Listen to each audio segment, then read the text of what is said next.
19th. The entry drawing will take place on November 30th. Channel 7, a proud sponsor of the event.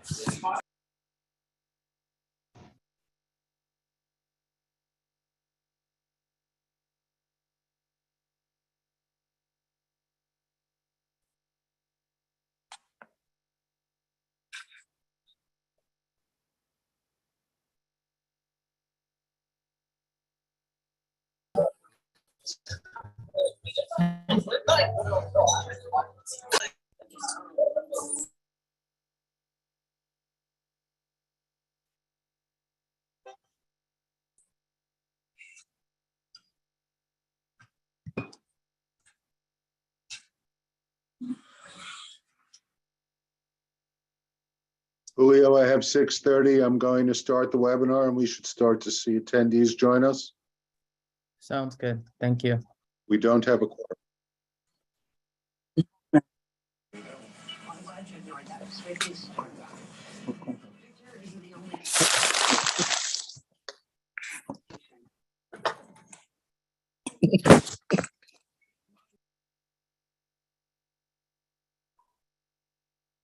Good evening, everyone. Hey, Jerry. Hey,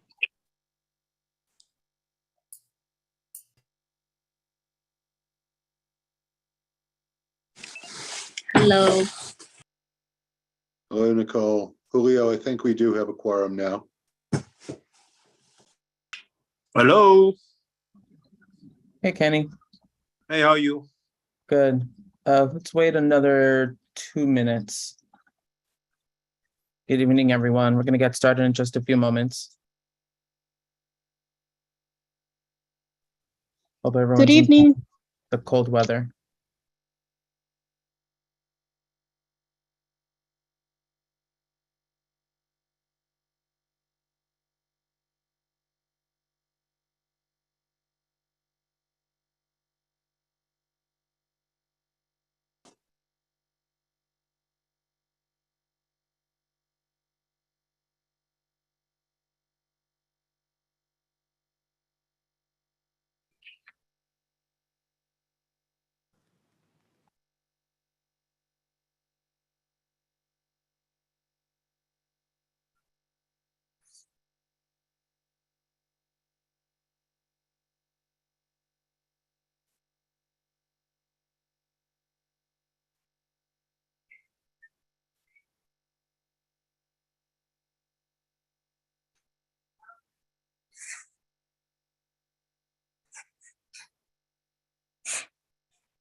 Okay, let's go ahead and get started. Good evening, everyone. Welcome to the November board meeting of Community Board 7. My name is Julio Peña III. I'm the board chair. I'd like to officially open the meeting and get us started with the Pledge of Allegiance and turn to our amazing Beverly. Okay, everybody. I pledge allegiance To the to flag. the flag of the United States of America and to the republic for which it stands, one nation, under God, indivisible, with liberty and justice for all. Thank you so much, Beverly. thank you. And I will now turn to Maria for the roll call. Okay. So, board members, good evening. I will be calling your name. Once I call your name, please unmute yourself, say you're present, and then please once again mute yourself. Thank you. Ramona Acevedo. I see you. Thank you. Amel Afsal. Present. Thank you. Sandra Alfonso. Good evening, present. Thank you. Grisela Amador. Present.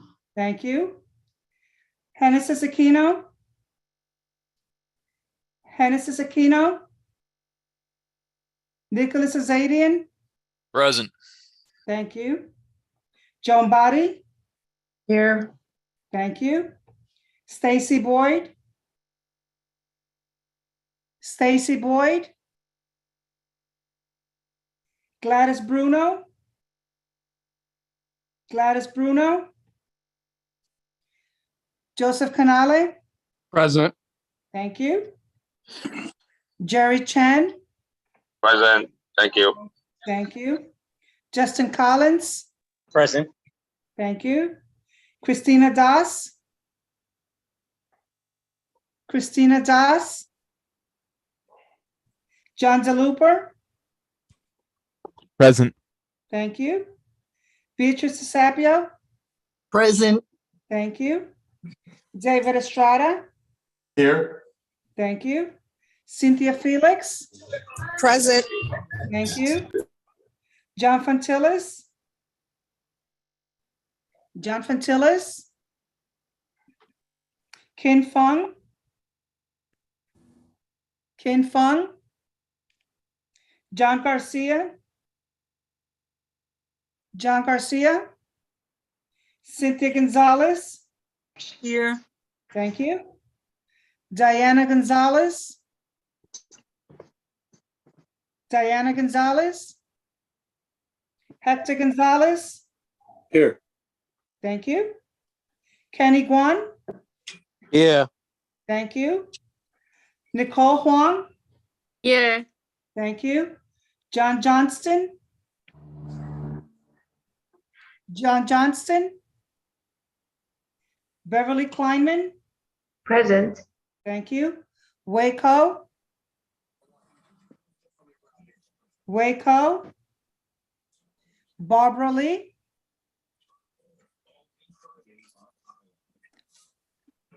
I see you, Barbara. I acknowledge you. Thank you. Christina Lem. Christina Lem. Jimmy Lee. Present. Thank you. Lynette Lopez. Here. Thank you. Paul Mack. Present. Thank you. Antoinette Martinez. Antoinette Martinez. Aurelis Martinez. Present. Thank you. Marilyn Millman. Here. Here. Thank you. Myra Molina.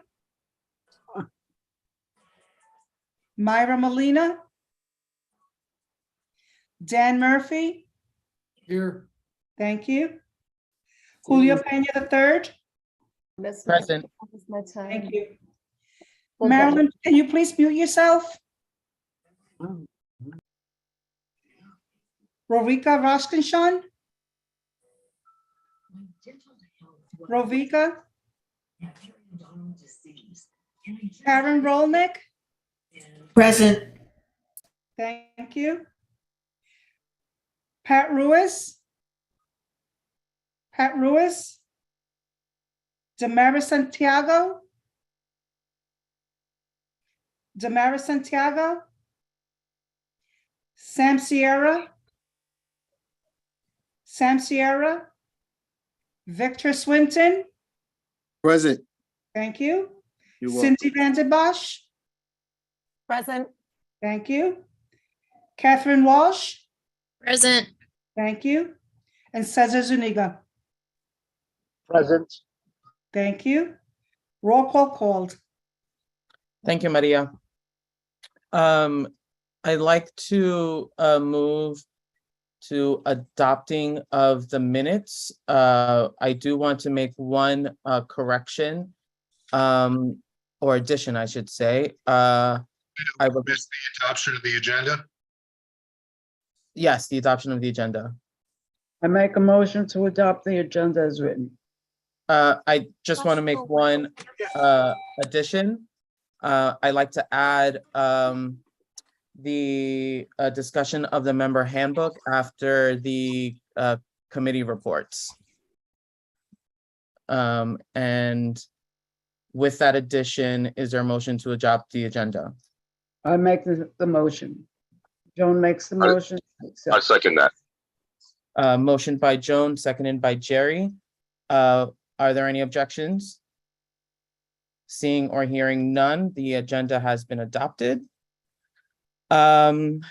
Moving to the adoption of the minutes of the October 19th board meeting. Entertain a motion to adopt the minutes. Joan makes the motion to adopt the minutes. Adopted by Joan. Is there a Second. second? Second. By Jerry Chan. Seeing or hearing no objections, the motion is adopted to adopt the October 19th board minutes.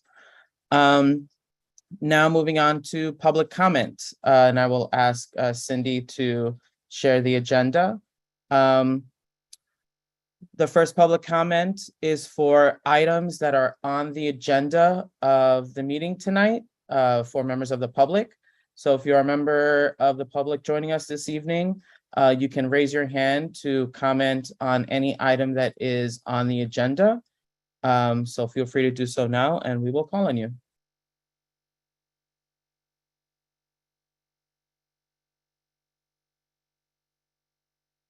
We have one hand up. Okay, let's start calling. Okay, so I have a phone number that starts 1718223. You can unmute yourself and please identify yourself.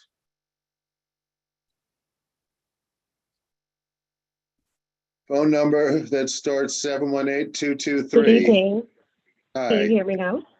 Yes, we can. Would Hi, you please identify yourself? Of course. This is Alba Pena, Community Engagement Manager with Equinor. Thank you, Alba. Please continue. Sure.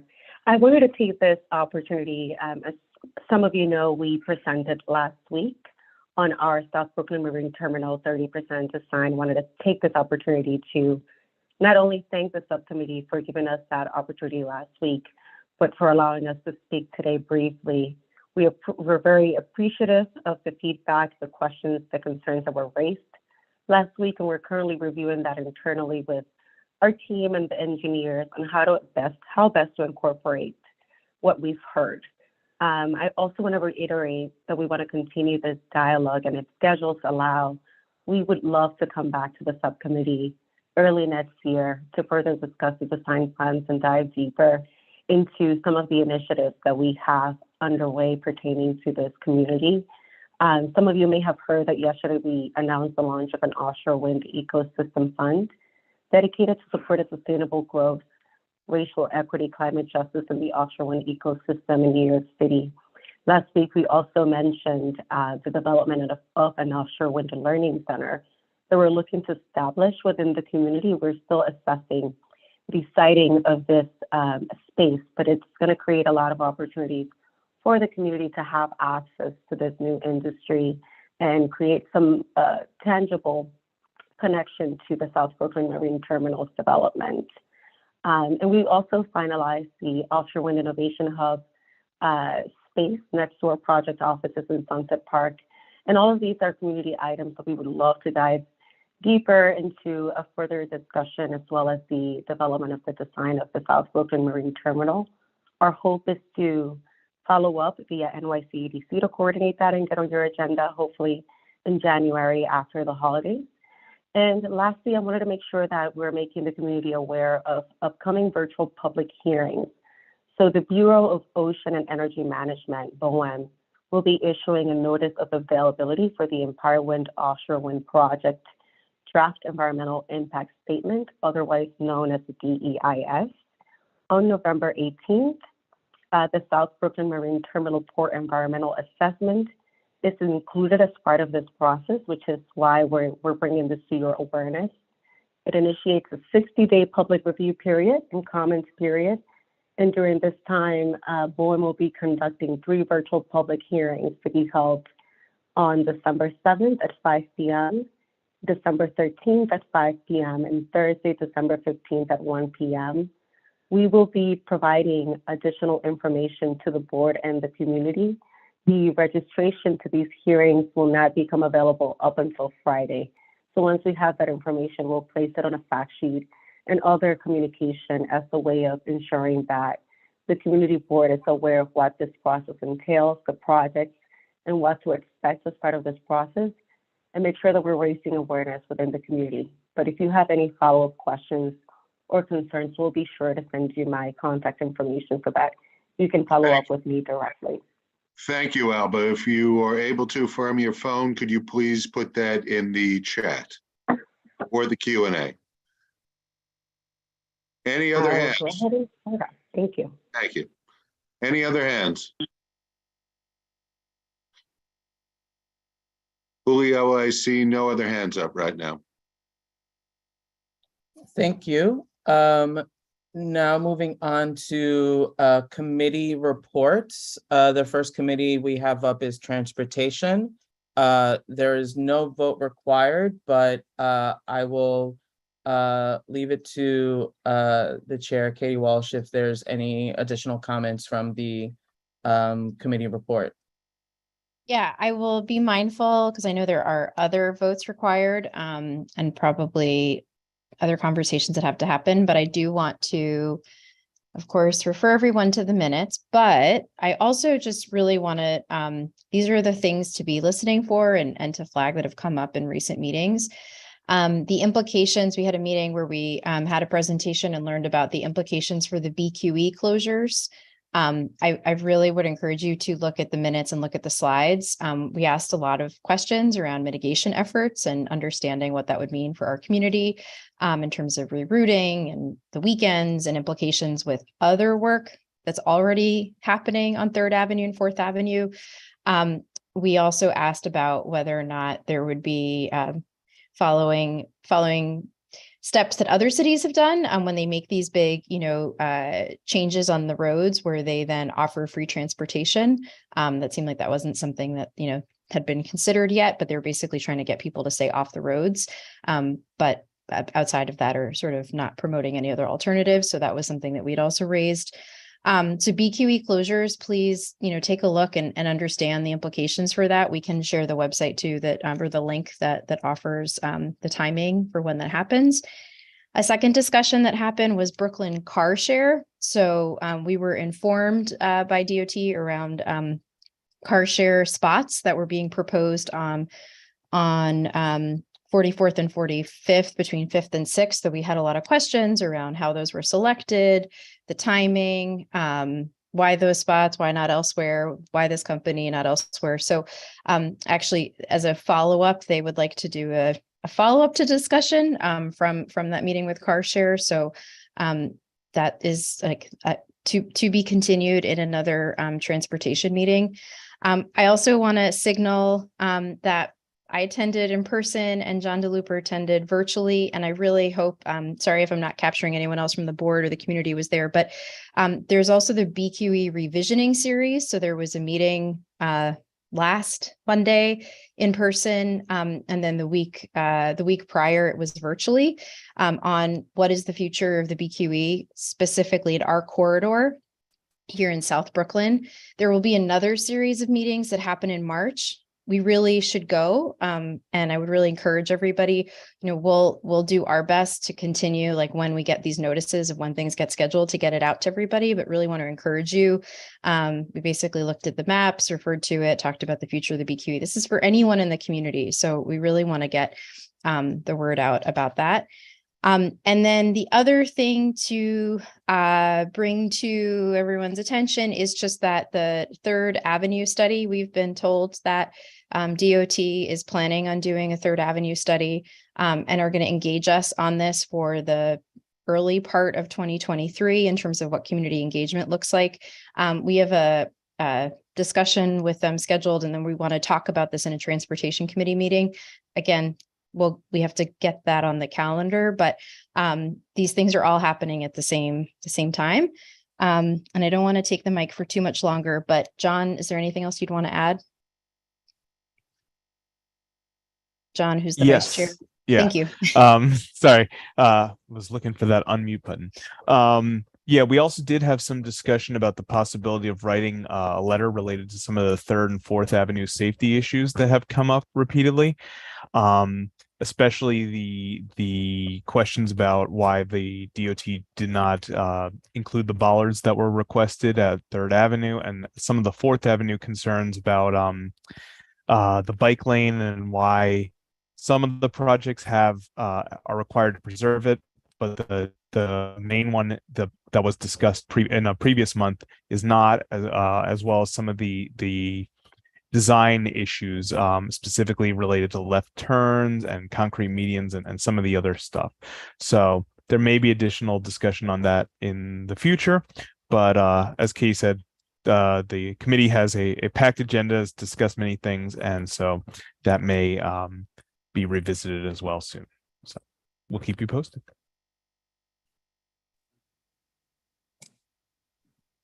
Thank you. Moving on to, are there any questions for the Transportation Committee?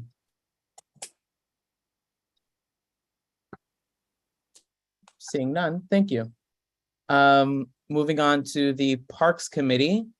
There is no vote required. And I will turn it over to the chair if there are any comments. No, Julio, I'm going to defer to the minutes and the YouTube recording. Thank you so much, Victor. You're welcome. And now I will turn it over to the Economic Development and Waterfront Committee, where we do have a vote tonight. And I will turn it over to Dan Murphy. Thank you. Oh, my report won't open up now. Hold on. So while my report is coming up on the screen, I hope. That's not it. Sorry. We met last week. 1 second. Okay, sorry about that. So the committee met on November the 9th for a presentation regarding the design of the operations and maintenance plan for the South Brooklyn Marine Terminal, which is located on 2nd Avenue between the New York Bay, Upper New York Bay, and 2nd Avenue between 29th and 39th Streets in Sunset Park. The meeting featured a review by the New York City Economic Development Corporation of New York's overall wind energy goals, which our SBMT will be hosting and staging the assembly for 3 upcoming projects. The presenters were, besides EDC, Jacobs, JE Architects, Equinor, and GE Grid Solutions, presenting the design of the operations and maintenance base for the facility that's going, the offshore wind facility that is going at the South Brooklyn Marine Terminal. They showed a review of the physical aspects of the building, the aesthetic choices, the plantings, and etc. During the Q&A portion of the meeting, questions and comments from committee members touched on multiple topics, including lighting mass and the potentially negative effects on the upland view shed. The lighting mass would be 100 feet high, according to the presenters. The public easements and access and general interaction with the site. As per the presentation, all of the SPMT site will be off limits to the public and fenced off because it is a secure site, and concerns expressed that the public would be losing more waterfront access as a result of this decision. The current lack of public-facing space for community engagement and education purposes within the facility was brought up. Several committee members referenced the Learning Center and community spaces at the Sims Recycling Facility directly to the north of the Equinor space within the SBMT campus. NYEDC's lack of a master design coordination plan for its Sunset Park portfolio, all the projects on the waterfront, relating to its architectural design, its resilience, the landscaping, the fence treatments, and all of the property's relationships with the Brooklyn Waterfront Greenway. A lack of information on the level of traffic that will be flowing to and from the site. The presenter said that there was an existing traffic study commissioned by the architects, but we haven't seen it yet. Historical documentation on the condemned facilities within the site that will be demolished to create the new facilities. Energy efficiency at the site facilities, including going beyond what they said would be LEED standards, which can be a way to greenwash the design standards. And we'd like to see them maximize efficiency standards instead of just checking a box. DEP easements were another concern. Whether the windows on the new facility would be bird friendly. They said they would be. The security level of the gates on site. This will be a secured site, but they said that there would be no armed guards on the site. Committee subsequently discussed the presentation afterwards and voted 9 yes, 1 no, and 1 voting present to recommend that the community board draft a letter to the Public Design Commission to inform them that we have reviewed the design presentation and that the community board 7 advises PDC not to approve the final designs from the applicants until they address the above concerns and return to the community board to update members. And I think our public speaker referenced their willingness to do that beforehand. But the letter from the committee stands to be sent to the PDC, and it is a negative letter about aspects of the design that I've listed out and we put into the report, and you can review either in the report or in the YouTube video. Those concerns would be drafted into the letter, and that letter would be sent to PDC. So, and by the way, I believe, I'm not sure this was mentioned, the hearing will be on December 12th. So this is a time-sensitive issue as well. The commission's hearing for the application will be on the 12th. So with that, I'd like to take any questions from board members.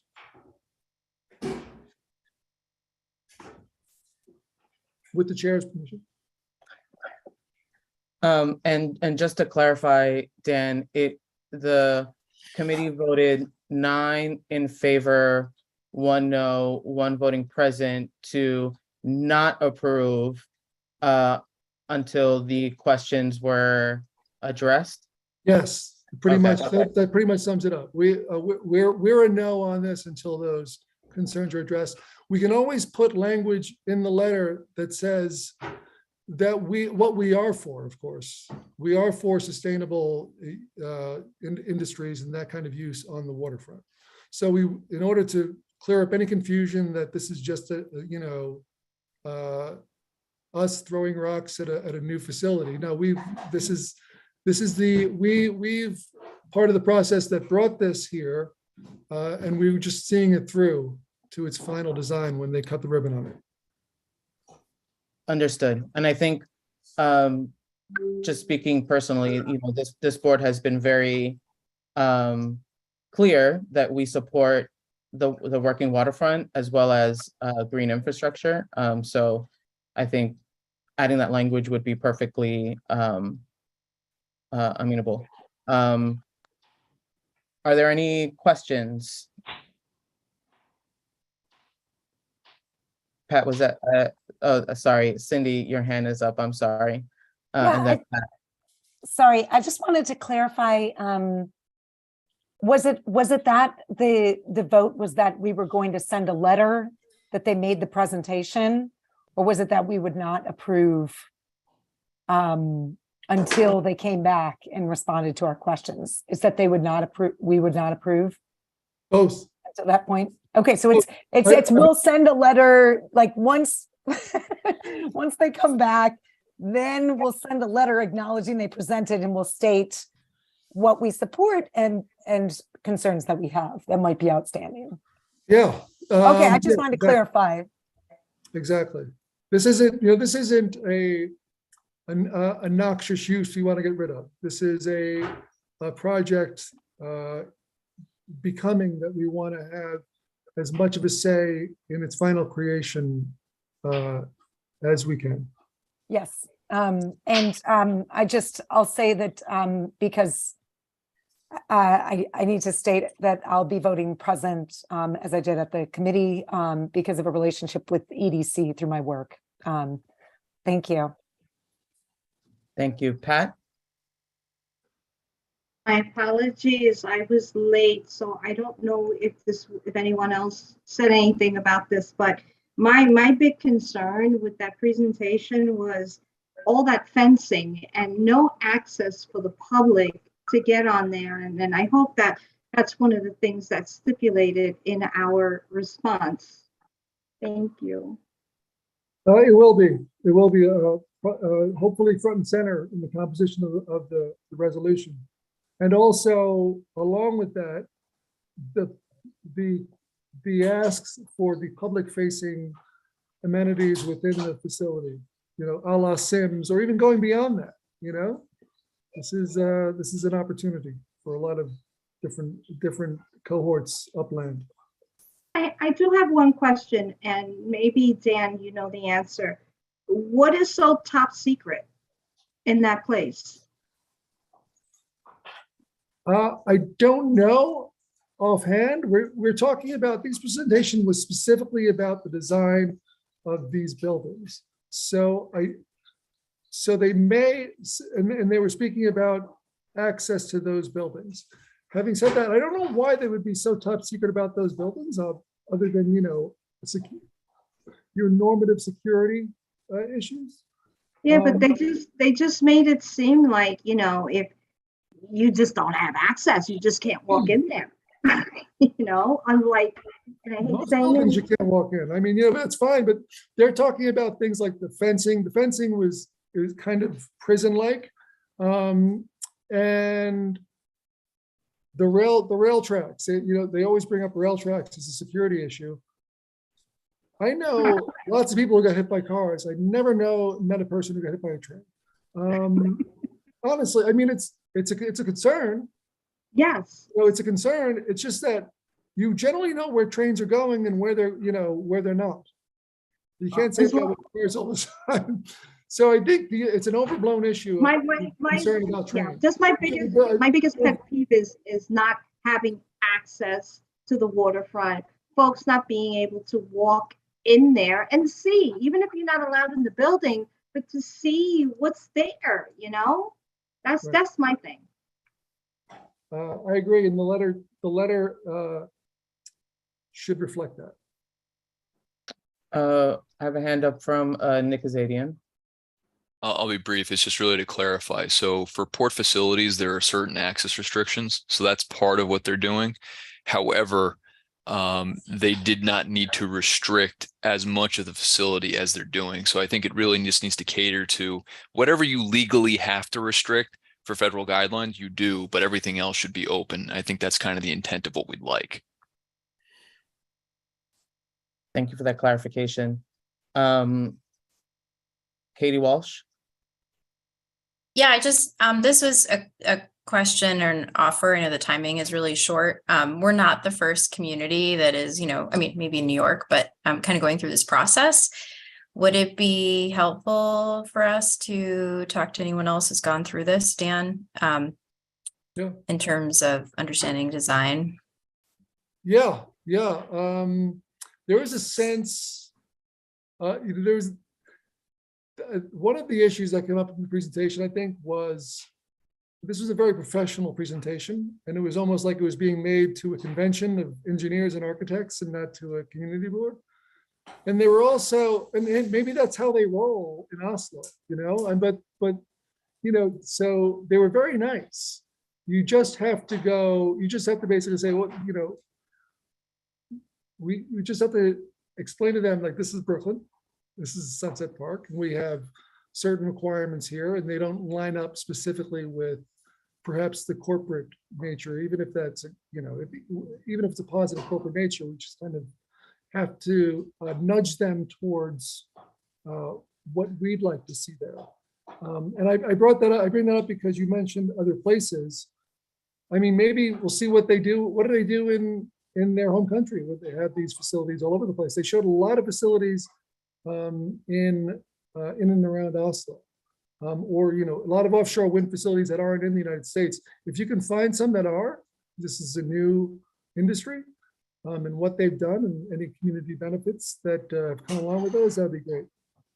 Okay, thanks. We'll Just so try. you know, we have a timeline. If it's going to go in the letter, it should align with the design. It should align with the design issues so that we're specific to the presentation. And there is that December 12th deadline. Cindy. Yeah, I just wanted to sort of piggyback on that there are port facilities that operate within the harbor as well. So we, you know, Bayonne or Newark or Elizabeth or any other, if we wanted to sort of learn more about the sort of working waterfront and ships coming in and out, because it is like, if you think about it, you can't have people walking around where you're loading all of these, it's like major equipment. But I think like one of the things is that we've tried to sort of impress upon anyone that's come with a plan for the industrial waterfront is the idea of like with this development, it's not just about going down and seeing what's happening there, but having the opportunity to encourage local people to somehow access the jobs that are going to be available there. And so it's sort of sparking that interest, and it has that educational and workforce development connection. And so I just wanted to share that as well, that I would hope that whatever learning center opens up, that it's also somehow connected to their workforce development efforts and outreach to the local community for those jobs that'll be present on site, wherever they can place that facility. Thank you, Cindy. Seeing no other questions, I would like to move this to a vote. And I would like to do this via roll call vote. See one more hand up by Leonette. Sorry, just a quick question. Will you be sharing the letter before it gets sent to the team so that way we can give feedback and make sure all of the questions that we have are answered? So I can't answer that question because I won't be composing the letter myself. That is the chair and the district manager. I would, yes, we will be sharing the letter. Okay, thank you. I'd like to move this to a roll call vote. And just to reiterate, the vote is to, Dan, I'm gonna ask for your help again. Sure. The vote is to draft a letter to the Public Design Commission for New York City, advising them to not approve of final design submissions.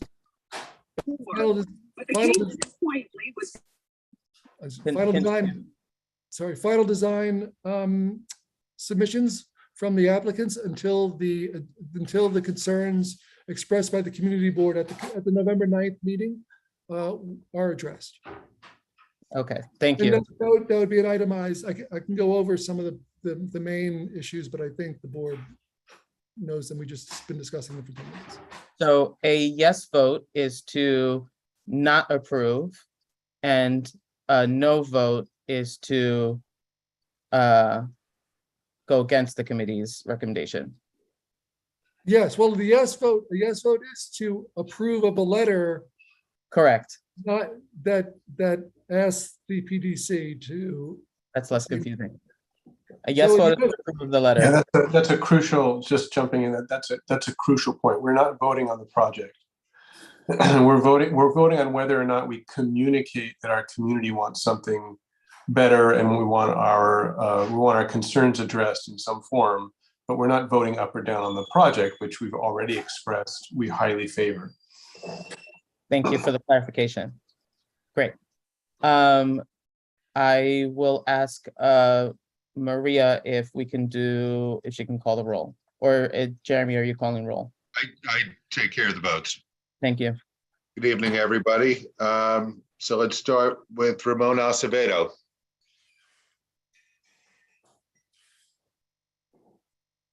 Ray Acevedo?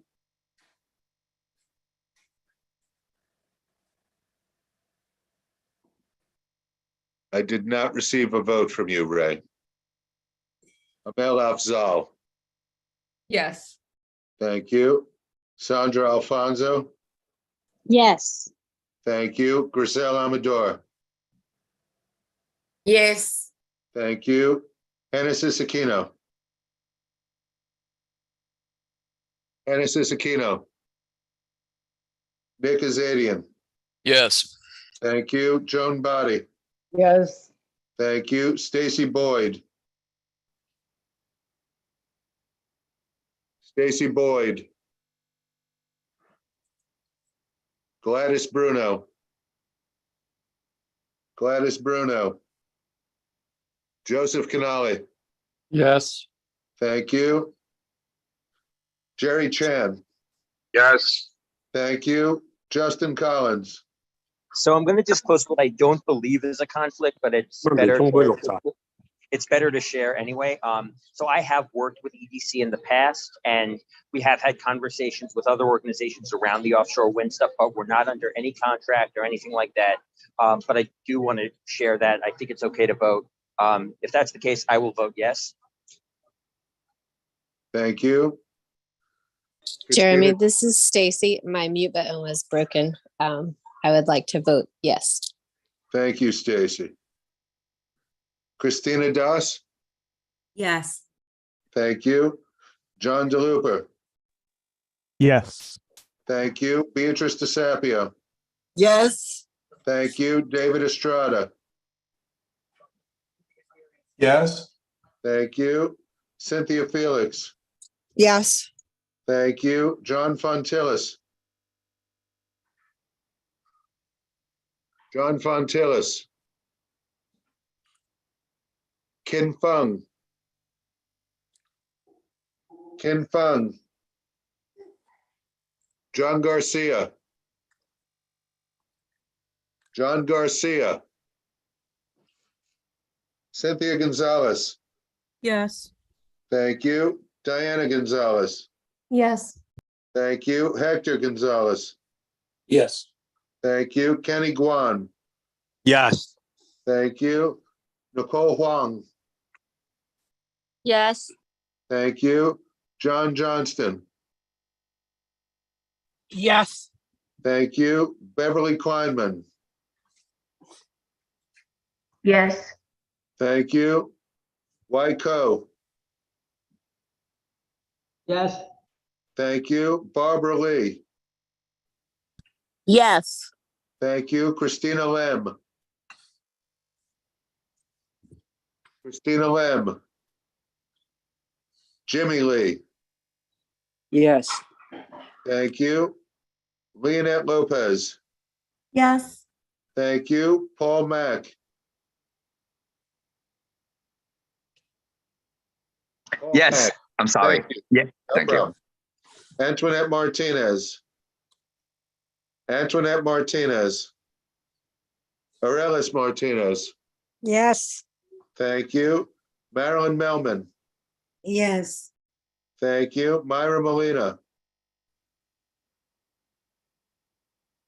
Myra Molina. Dan Murphy. Yes. Thank you. Julio Pena III. Yes. Thank you. Ravika Rajkishan. Ravika Rajkishan. Karen Rolnick. Yes. Thank you. Patricia Ruiz. Yes. Thank you. Damaris Santiago. Excuse me? Damaris Santiago? Folks, if you're not voting right now, please stay muted. Damaris Santiago? Sam Sierra? Yes. Thank you. Victor Swinton? Yes. Thank you. Cindy You're welcome. Vandenbosch? Present. Catherine Walsh? Yes. Thank you. Cesar Zuniga. Yes. Thank you.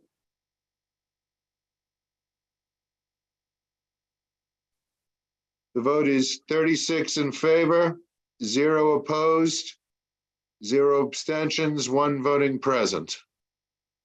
Thank you, Jeremy. And thank you, Dan and David. I appreciate it. Now, moving to the final committee, a joint committee with the Public Safety and Transportation Committee. There was no vote required, but I will turn it to the joint chairs of the committee if there were any additional comments.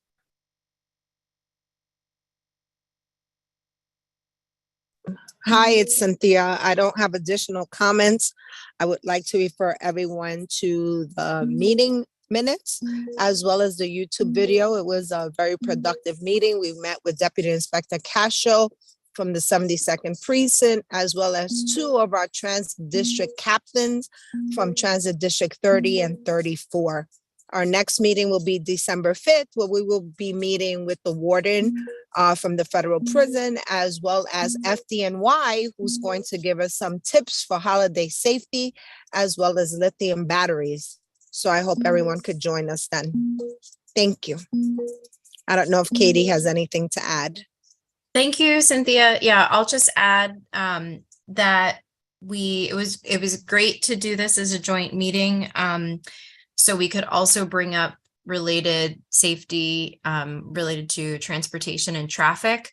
A lot of concerns from our community that we've all heard and also vocalized around scooters, bikes, on the sidewalk, speeds as well. And so definitely go to the minutes and please do listen to the recording. I did just want to, I guess this is more of like a public service announcement more than anything else, but one of the things that we want to encourage, and let's do this in good effort, is if there is this is in general for any issues, but when you call 311, if you see something related to traffic and transportation, call 311. Recommendation, if you can leave your name as part of that, please do.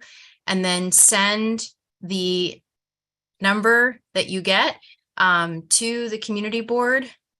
So you get something from 311, they usually will text it to you or they'll email it to you. Forward that to the community board. We'll put the community board email in the chat. And something that is new because of a concern that we raised last year as well is specifically related to transportation and traffic, attention around 311 issues. A lot of community members talking about seeing those get closed really quickly when they're investigated by NYPD. We had an offer that, give it a beat, give it a minute, but then, a day or two for follow-up, depending on what the issue is, of course. But we were given an email that we can send if a 311 has not been addressed. And that email is, so that is this email specifically that I've just put in there as well. So this is after, you've logged 311, you haven't seen attention to it, and you can send this follow-up email. So we're going to give it a shot. I'll leave it at that. Just to clarify, you could always contact your NCO officers. The minutes have all your NCO officers on there listed. That was also shared at a previous public safety meeting. NCO officers always could be a point of contact for any issue that you have. Each of us live in a different sector. We have sector A, B, C, D, and you're able to contact your NCO. So I do urge you to look at the minutes. There's an interactive map that you put in your address and it tells you your NCO officer, and there's a phone number as well as an email that you could reach out also if you have any concerns about something, a 311 not being answered or you're not sure what happened to it. It's important you keep your 311 number, your reference number, because that is what they will need from you as well. Thank you so much, Cynthia and Katie. I appreciate it. Before we move on to the board member handbook, I'd like to welcome Assembly Member Robert Carroll and turn it over if he has any comments today. Thank you so much, Julio. I just wanted to stop by and say hi to everyone. And Community Board 7, our community boards are so important. I was first thing grateful to be reelected last week in the election. I was also very grateful to see that we passed the 4 ballot initiatives, especially ballot initiative number 1, the Environmental Bond Act, which I think is going to be really helpful, not just to the city, but to the entire state of New York, to have things like clean drinking water and wetland and forest protections. So I'm really excited about that.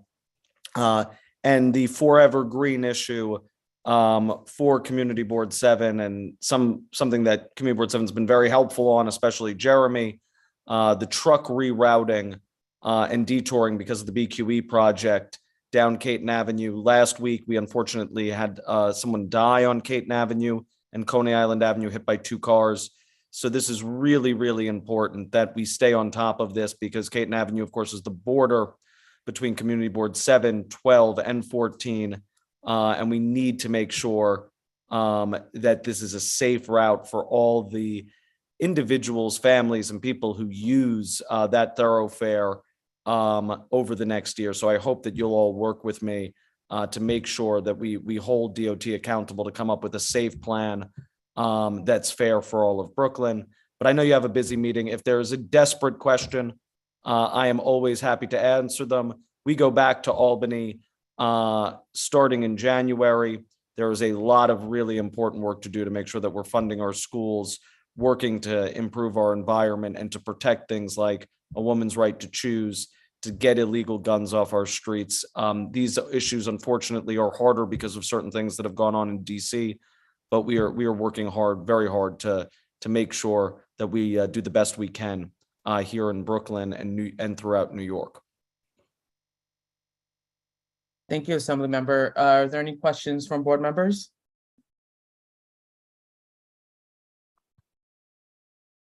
See a question from Diana Gonzalez. Yeah, hi, Bobby. I'm Diana. wondering if you have heard anything from the governor's office about the backlog of bills that she hasn't yet signed. She hasn't signed multiple of my bills. The 2 most top of mind for me are my bill to bring 10-day voter registration to New York so that you could register to vote and early vote on the same day, and my dyslexia task force bill to help literacy curriculum and dyslexia interventions throughout the state for children struggling to read.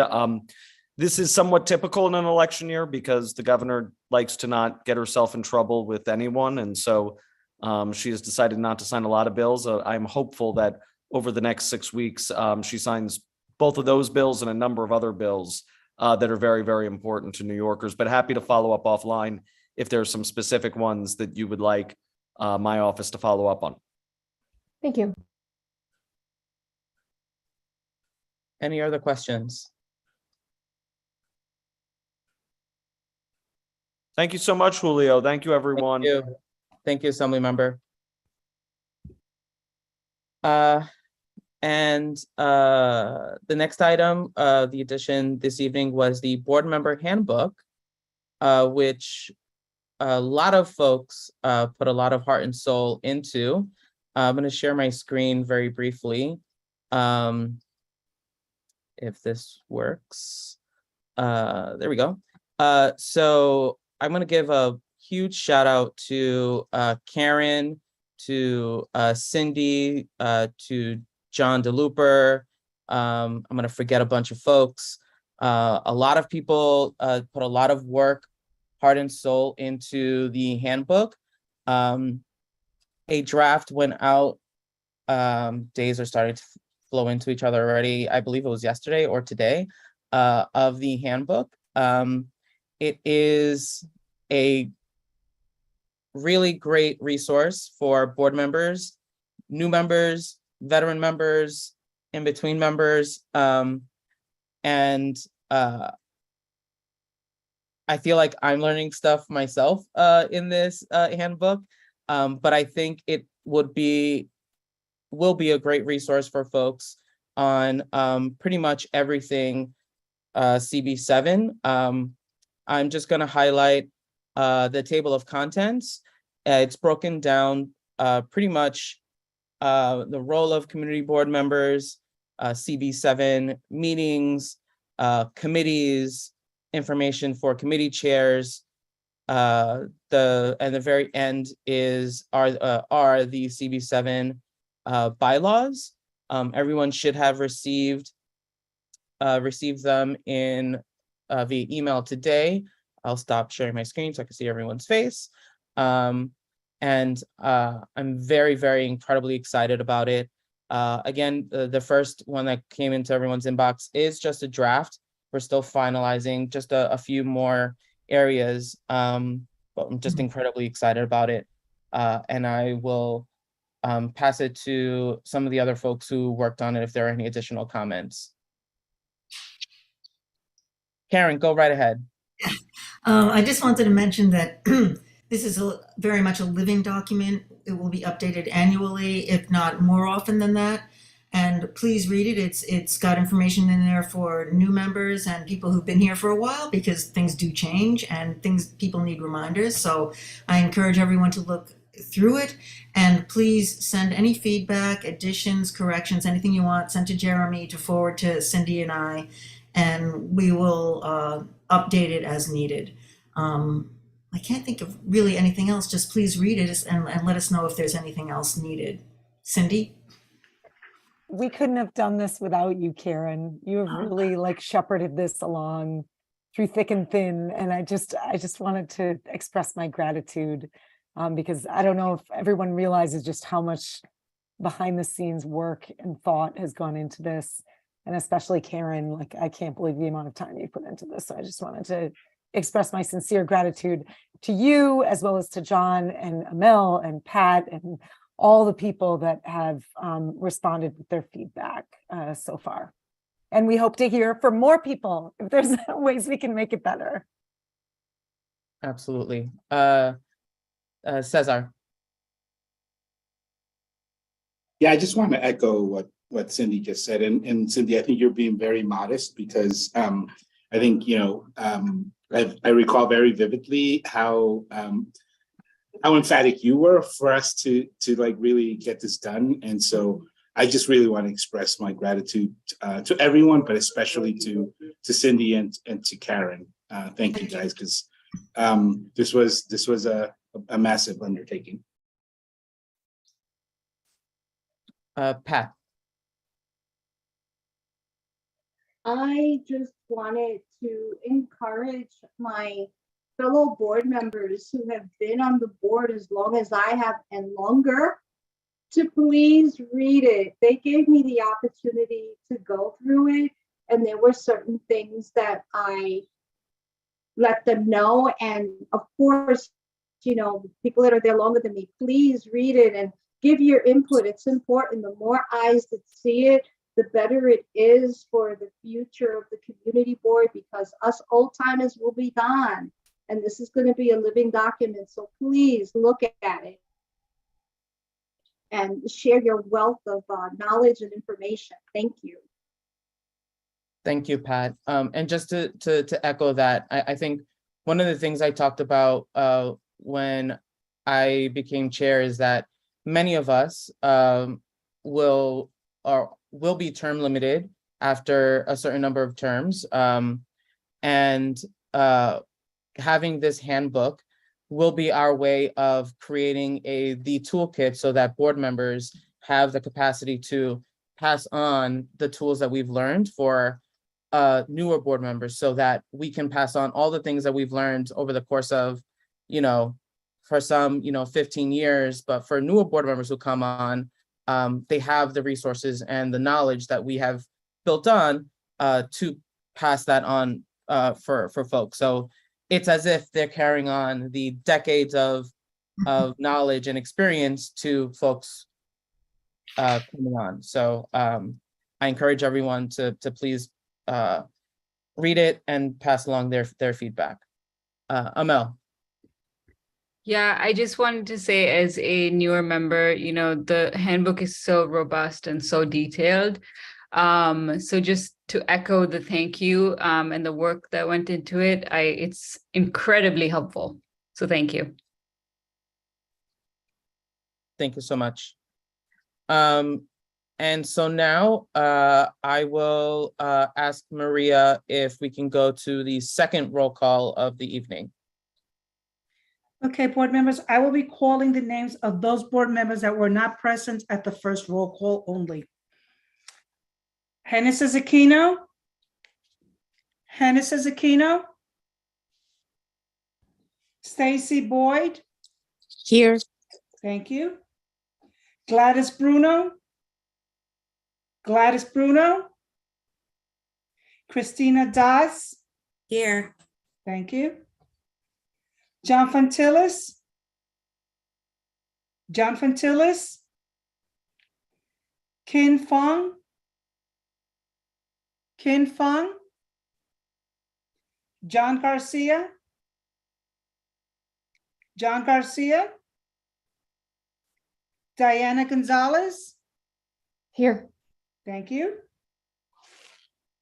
John Johnston. Here. Thank you. Waco.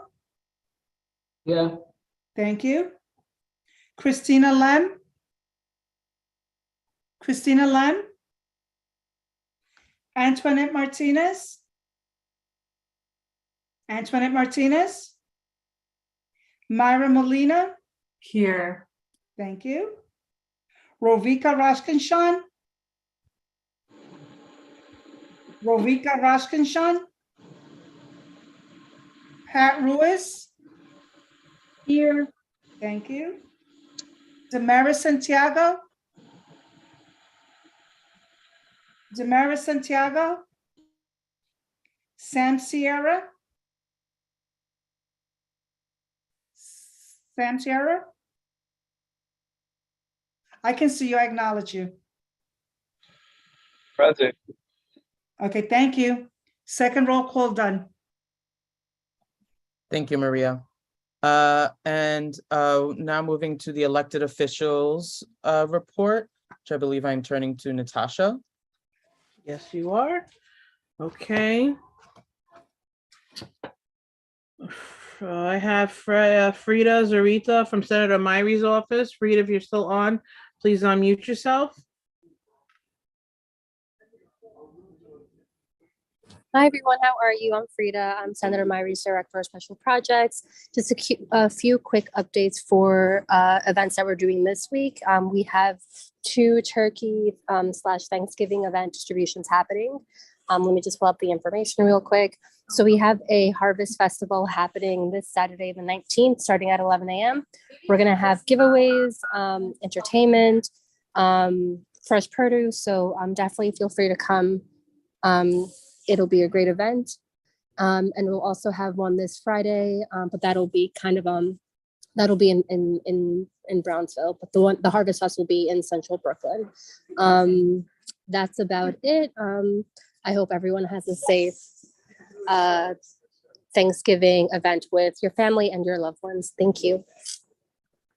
Thank you, Frida. Next, I have Edward Cerner from Councilmember Alexa Avila's office. Edward, if you're still on, please unmute yourself.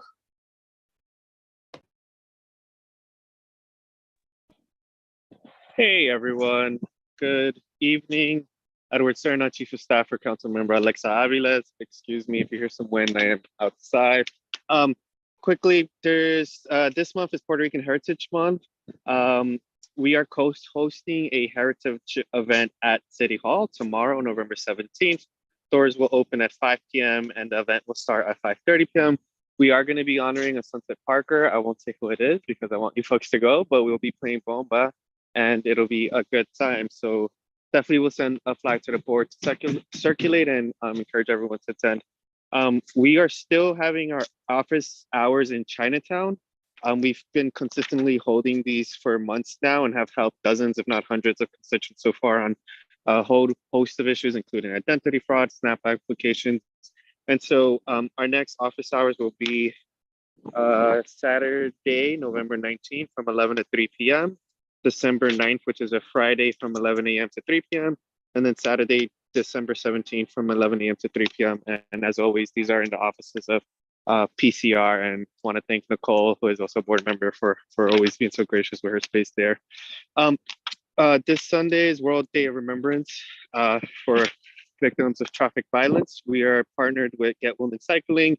The event will be at Our Lady of Perpetual Help. It'll be a walk. It'll start at 3 p.m. and it'll end in Sunset Park on 44th Street. And so, you know, I believe it was last week, if not a week and a half ago, we had a horrific accident in the community. And we were lucky that nobody was killed then.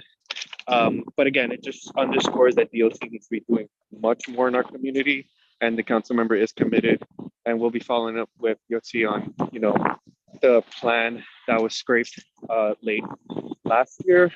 But again, underscores why we need to be doing more on pedestrian safety. Code Blue is in effect tonight, and it's going to be there through tomorrow at 8 a.m. For those of you who don't know, Code Blue is when temperatures drop below freezing. If you see someone who is homeless and on the street, you can call 311 and they will dispatch a team to provide services. Two last things on the legislative front. Councilmember Aviles did intro Local Law 0749. It is a bill that will require the Department of Consumer and Worker Protection to work with the fire department to establish materials that provide safe usage and storage of powered mobility devices. As many of you know, we've had a number of fires over the summer in district, and they've been correlated with like the presence of these lithium ion battery powered vehicles. And so this bill was a part of a package of bills that are trying to introduce some regulation into this industry that currently lacks it. So that's a quick legislative update. I'll end with thanking Chair Julio, Karen Rolnick, and Dan Murphy for their service at the resource fair for asylum seeker. Karen did create a welcome guide as well, and we thank her so much for that work, and we were able to help her translate it into Spanish and Chinese. And so that's yet another resource that we can offer community residents when they arrive to our district. And so with that, happy Thanksgiving, everyone, and happy Native American Heritage Month. Take care. Thank you, Edward. And I believe we have a question from Dan Murphy. Hey, Edward.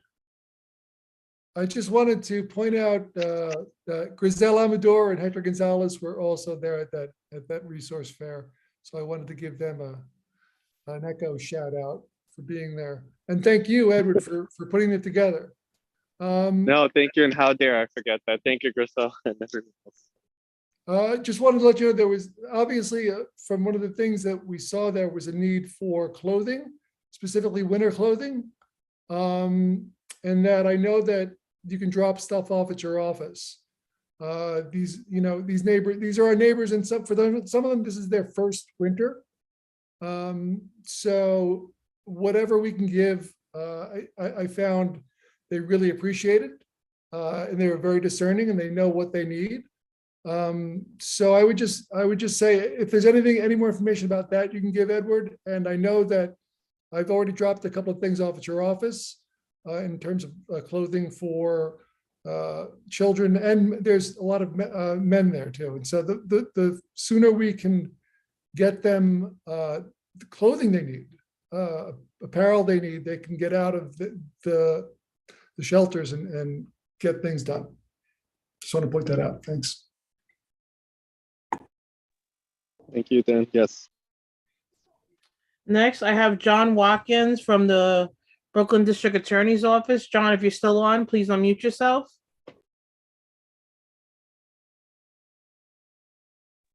All right.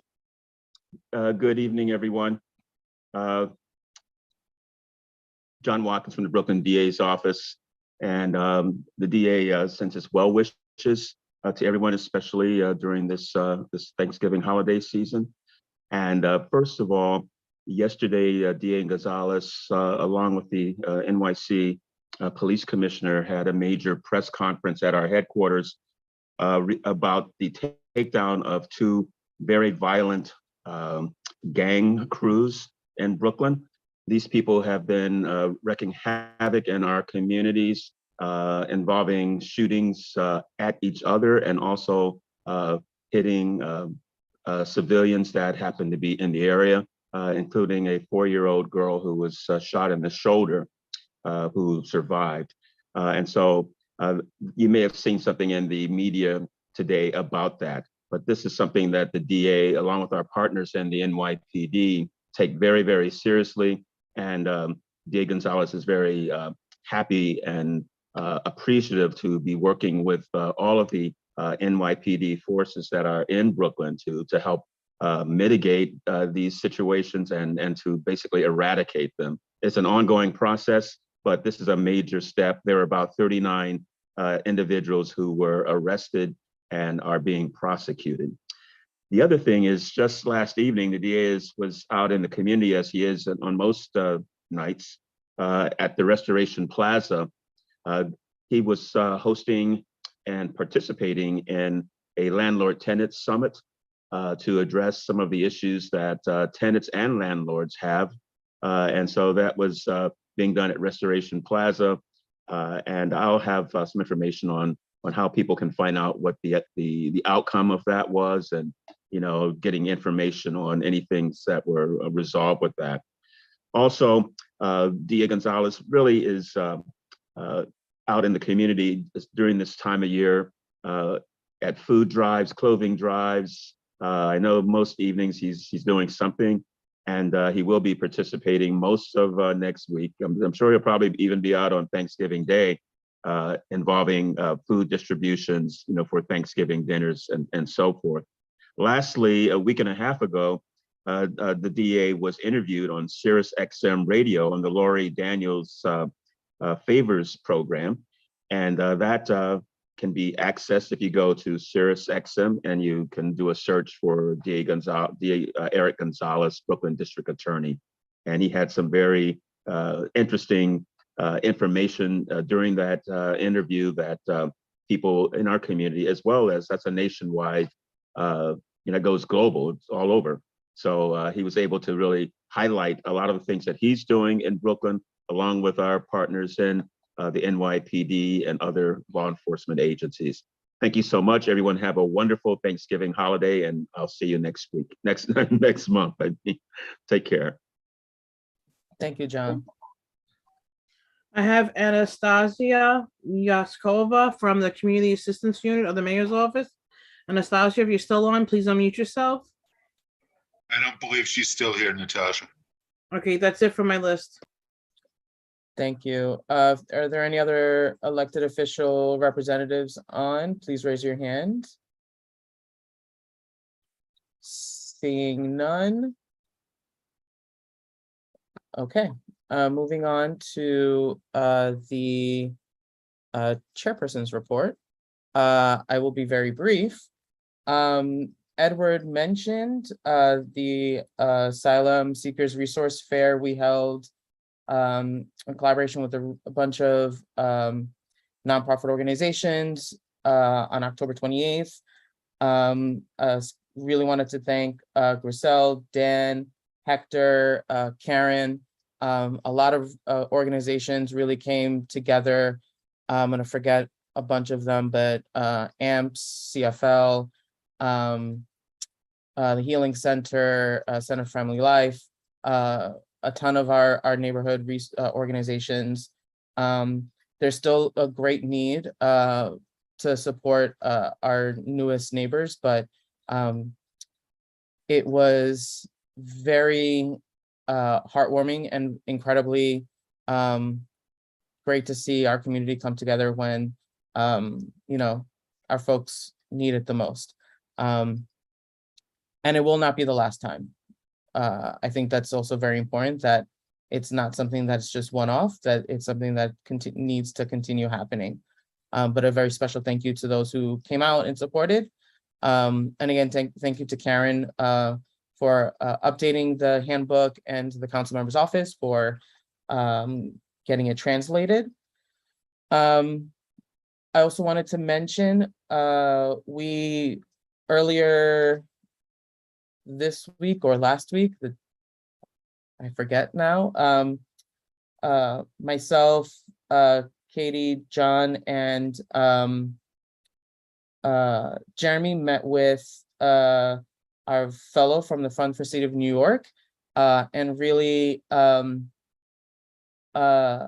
started working on some of the things that we're going to be working on for specifically the transportation issues.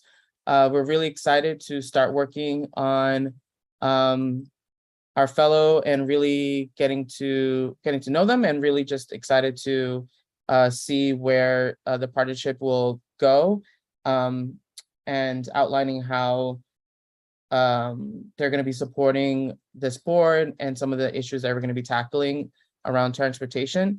Katie mentioned earlier the Third Avenue and the transportation study potentially happening.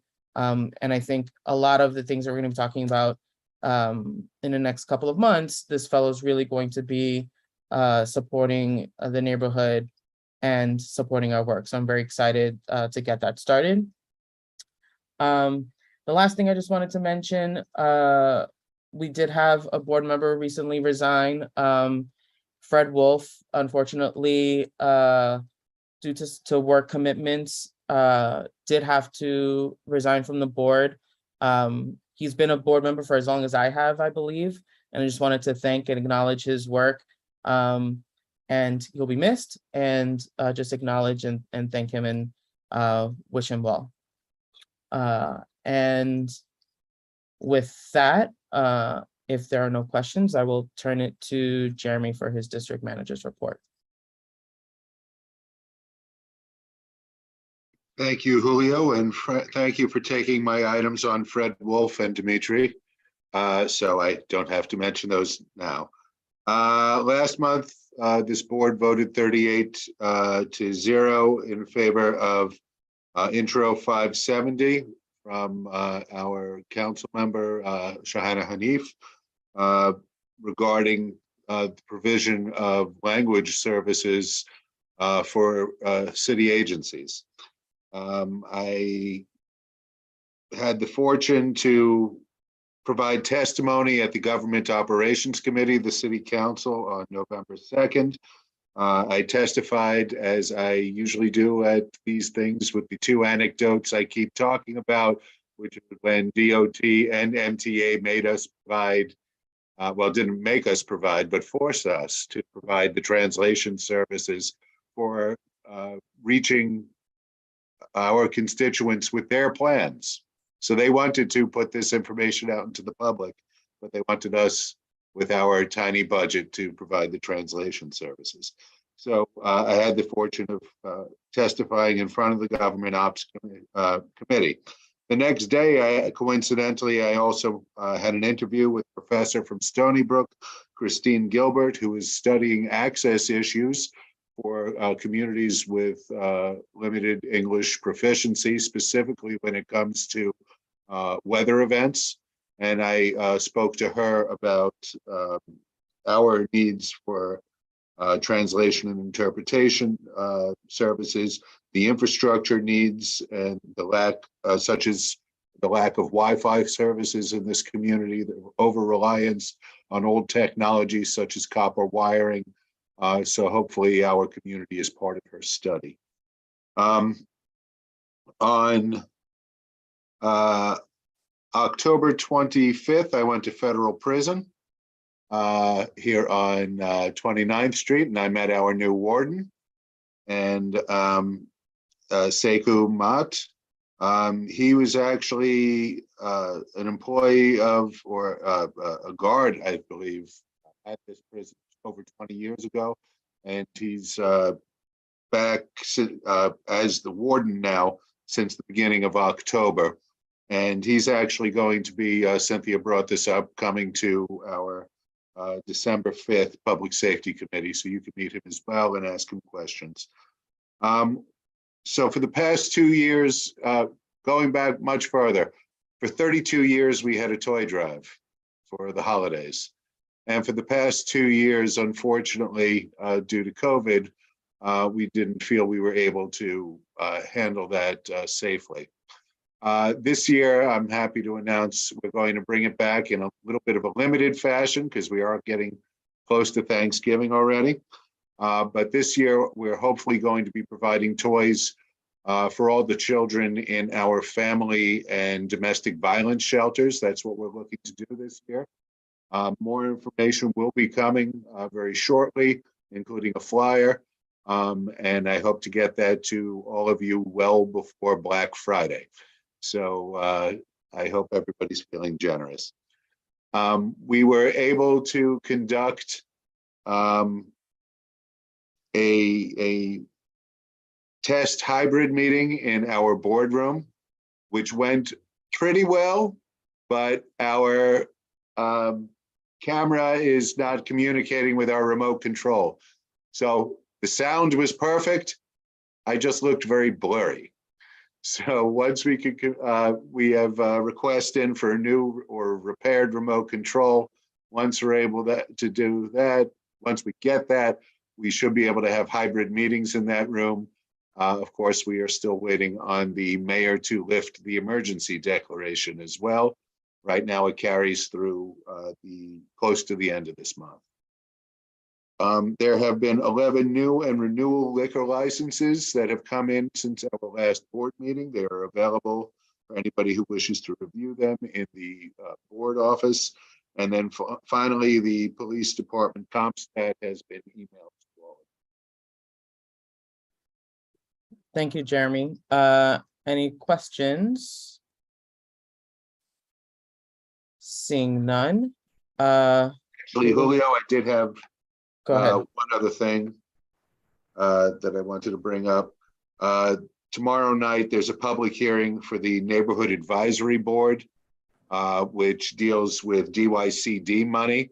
So there's a public hearing. It's actually being held in our board office, in our boardroom.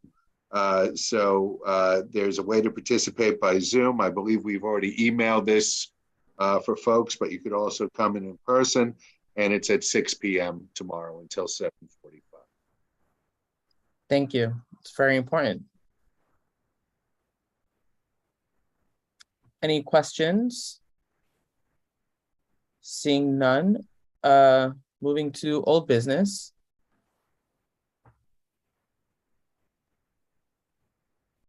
Seeing none. Moving to new business. Griselle. Yes, I just want to inform that today we have the domino tournament with the seniors. That was thanks to George Cardona, to Damaris Santiago, and to United Healthcare. They provide everything that the seniors need. They enjoy. We have trophy and everything and prizes. This Friday, we're going to celebrate Puerto Rican Heritage Month. This will be this Friday, and also we're going to celebrate Thanksgiving all together because we're going to close by Thanksgiving Day. So we're going to have live music, and everybody has a special invitation. Thank you.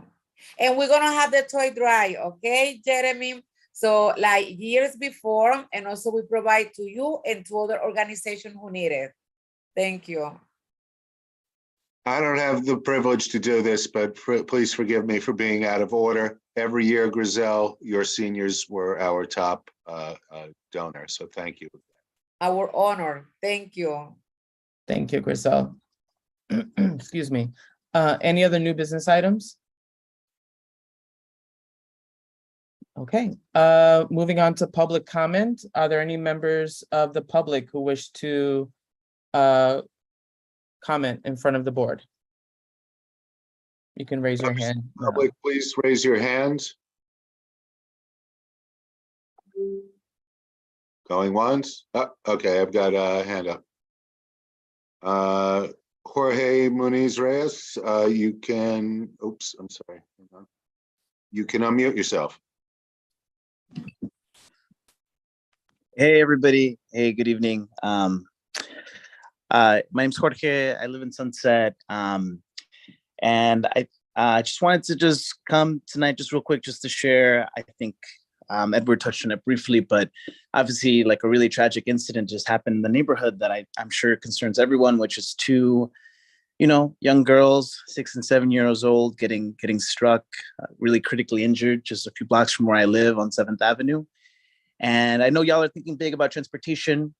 There's a lot of active work on it, but obviously, any situation where children are getting hurt and injured on our streets is really concerning. And for me particularly, I mean, I know all of y'all care deeply about this too, but we've had a lot of this happen, unfortunately, on the neighborhood, and just the fact that it happened on 7th Avenue, where I know it's been a big controversy, right? What should be done about 7th Avenue? I remember a few meetings happened here before this board where basically plans were put on the table and, the end conclusion was, let's not do anything. It's too controversial. Too many people are upset. And, plans that would have made 7th Avenue safer, according to the city, just got shelved. And so, to me, when I see stuff like that happen, when I see people, children getting hurt on the streets, it's upsetting to me. And I'm sure it's upsetting to many of you that, our children at 2:15 on a Monday can't walk around safe without getting injured. So I know it's near and dear to a lot of our hearts, but I do want to just see this board be an active participant, not just obstructing plans, but helping plans actually move forward. I know that many of you care about this. I know our elected officials care about this. I remember once, not too long ago, people were trying to think really big about transforming streets, thinking about what we should be doing with the BQE. Should we really be spending all this billions of dollars that we just got from Biden on just rebuilding it? Or do we actually want to try to think differently about our roadways? And I'd love to see that conversation move forward. I'd love to be a productive participant on it.